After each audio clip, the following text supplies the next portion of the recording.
Hey everybody, it's Master Gallengeist here, bringing you my review for Free Comic Book Day 2023 Avengers X-Men Issue 1.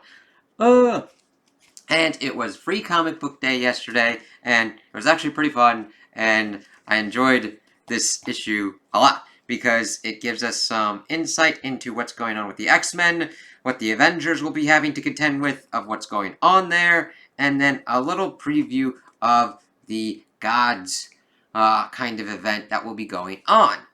So, we start off with the X-Men kind of part, as we pretty much get a rundown of what's been going on with the X-Men, with Krakoa, and everything that's kind of going on with them trying to keep the resurrection process they have had under wraps, and then going so far as to making the Captain Krakoa kind of thing persona for Cyclops to keep that a little bit under wraps. But of course, since the whole resurrection process has come out, there's been a lot of anti-mutant sentiment, and Orchis has been getting stronger, which kind of ties into stuff that we've been seeing happening within Iron Man as well. So this is pretty much set up during the Hellfire Gala that's going on, and we see that the world's gaze is on McKinney's Islands for the Hellfire Gala, and that somebody is going to take on the New York City treehouse that is part of Krakoa and their kind of portal thing into New York. And I really like when we get effective uses of different kind of panel layouts, and I'm like, alright, I like this one. And we see this dude pretty much going in, we see exactly as the soldier planned, there will be minimal resistance at their New York City treehouse. He views the mutants as an invasive species that must be ripped from the earth. He hopes that the terrible things he must do will be forgiven by God someday. Usually whenever people start using that as kind of like a justification for what they're doing, it's never really a good thing.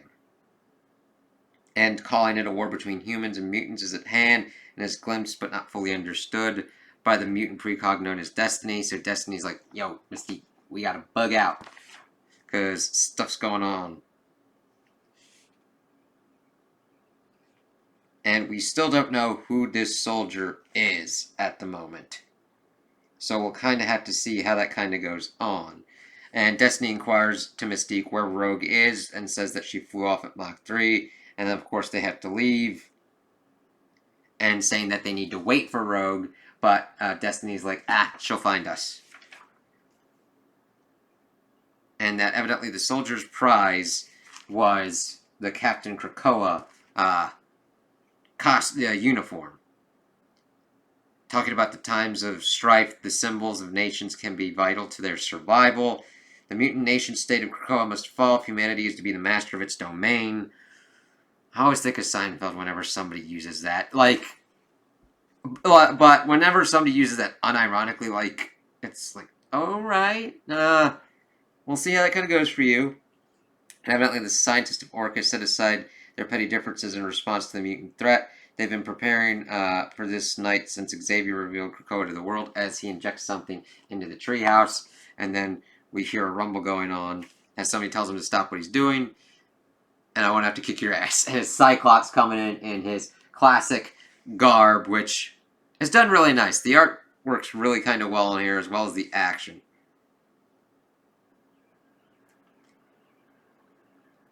Of course, Cyclops is like, you don't think you'd have been undetected, do you? He's like, he wants a fair fight, as he then starts, cracking in on Cyclops, but Cyclops starts going after him, like, who are you? And the dude's like, I'm just a man, and he's just, blasting him to stay down. And he's pretty much calling in to Forge, saying, listen, sorry to interrupt your party, but we have a problem with the treehouse. I think it's been poisoned, as things start going nutty. And then the dude is like, oh, the hubris of you mutants, thinking to just, I tell you the truth that I'm just a man, and what do? You turn your back on me. You think I'm less than you, when in fact I am more. As he pretty much beats the shit out of Cyclops, and then puts on the Captain Krakoa uniform. Not much of a fight, unfortunately, and Captain Krakoa is needed tonight in Washington, D.C. And then he, asks him, flames or gravity? He's like, dealer's choice then, gravity it is, as he tosses Cyclops to pretty much his death.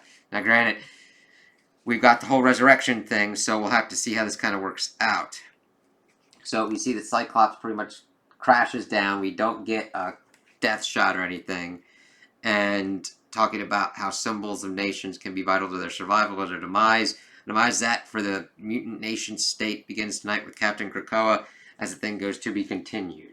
So I think that was a nice kind of tease, building upon what's been going on with Orcus and showing that they are starting to make very big moves against Krakoa, and that the mutants are going to have a big kind of thing to deal with.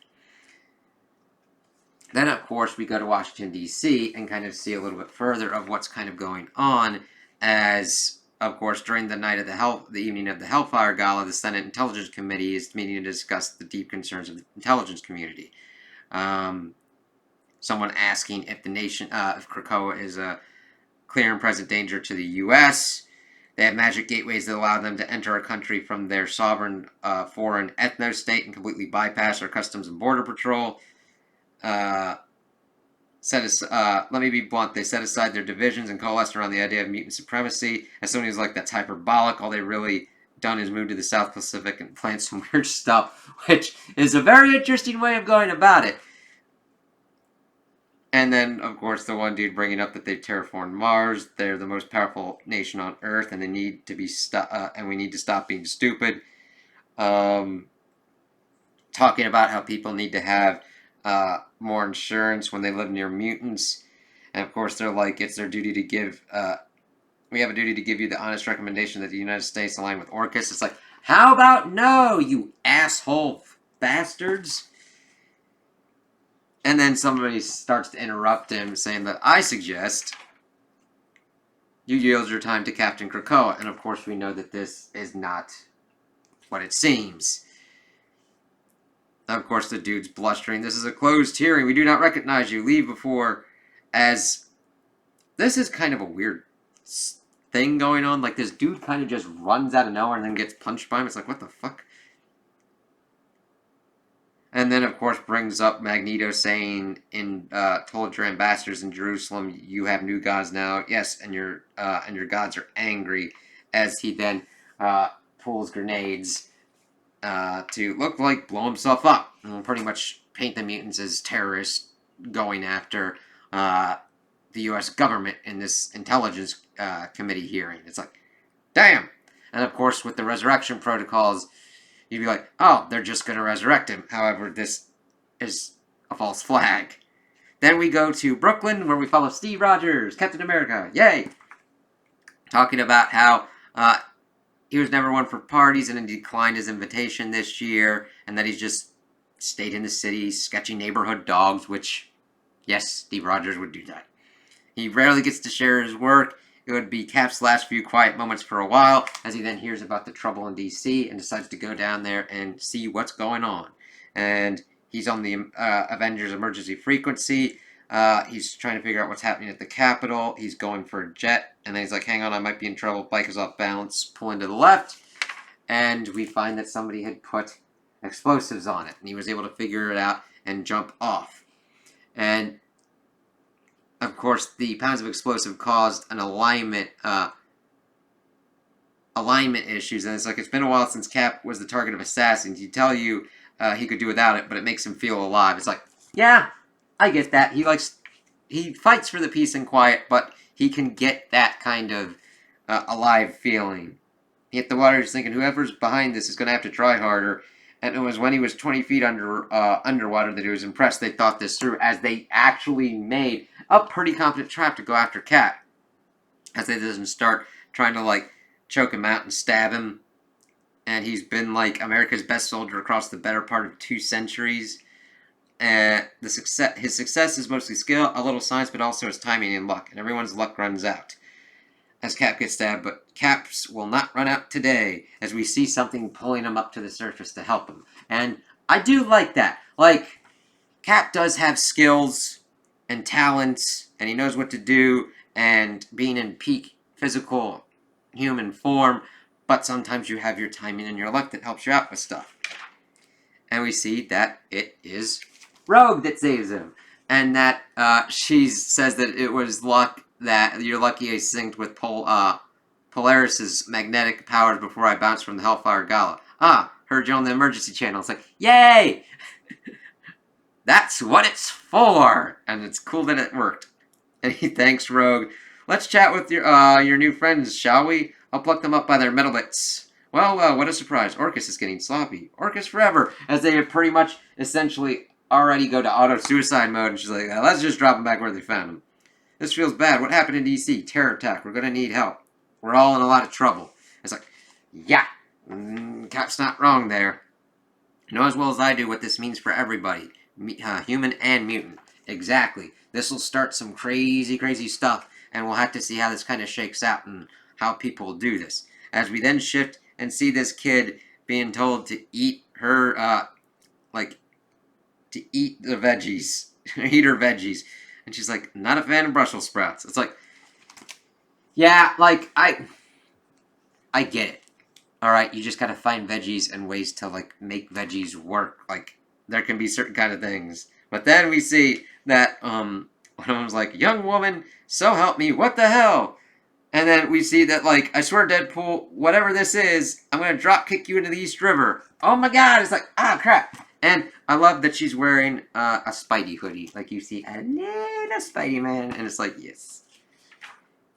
And we find out, at least to what I'm seeing, the Dark Sentinels that we were going on. It's like, that's not good. And these are decked out motherfuckers. Whereas the last one was barely, like, was still in the process of being built. And then we see I think it's Thunderbolt Ross in a kind of red shield outfit being like, Emily Preston, are you aware there's a young mutant living under your roof? It's like,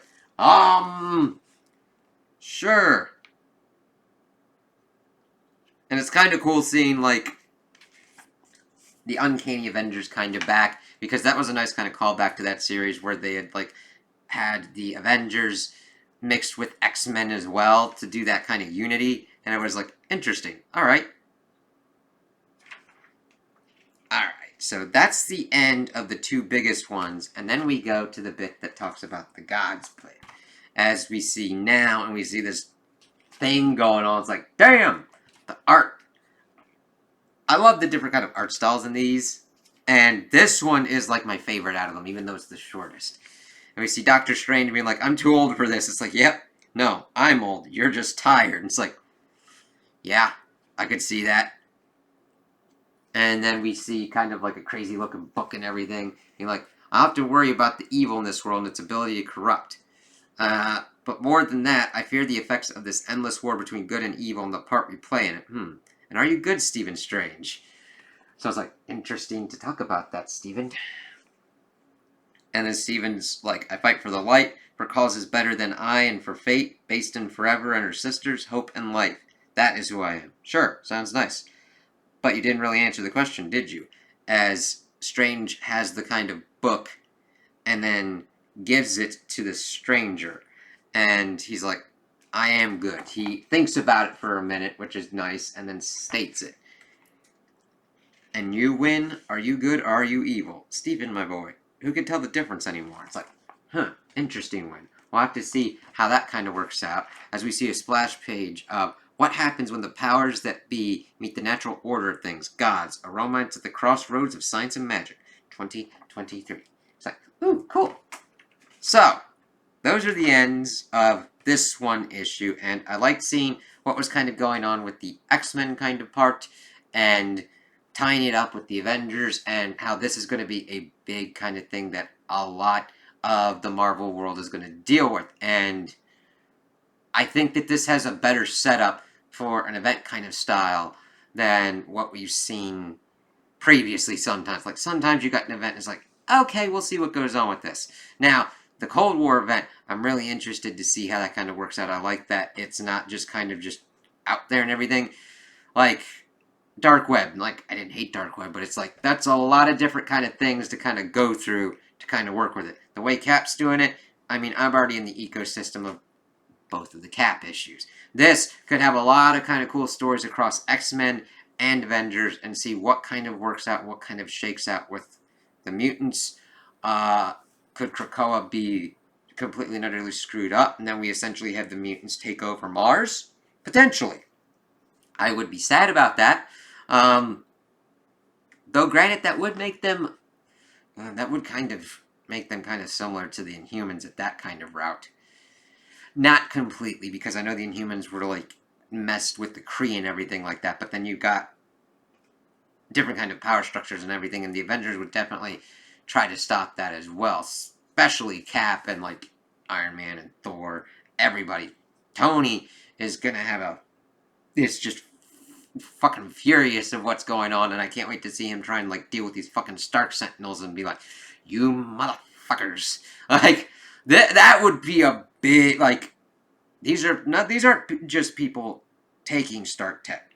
These are people taking Stark tech and making weapons out of it, and then putting his kind of name and shit to it. It's like you. So that's definitely personal for Tony. So there's a lot of different kind of things that'll be going on here. The Gods one is definitely kind of cool, art style wise, yeah, and the setup of like good, evil, what is going on, what can we learn from this, the whole bit of what happens within the powers that that be meet the natural order of things. There's, ooh, even though that's vague, it's an interesting enough tease for me to see what's kind of going on. So we'll kind of see how these things kind of affect the Marvel Universe going forward and what kind of cool stories will pop up. So those are my opinions on the issue. Tell me what you guys think in the comments below. If you liked it, if you didn't like it, if you agree with me, if you disagree with me. Also like and subscribe, and I hope you have a good day.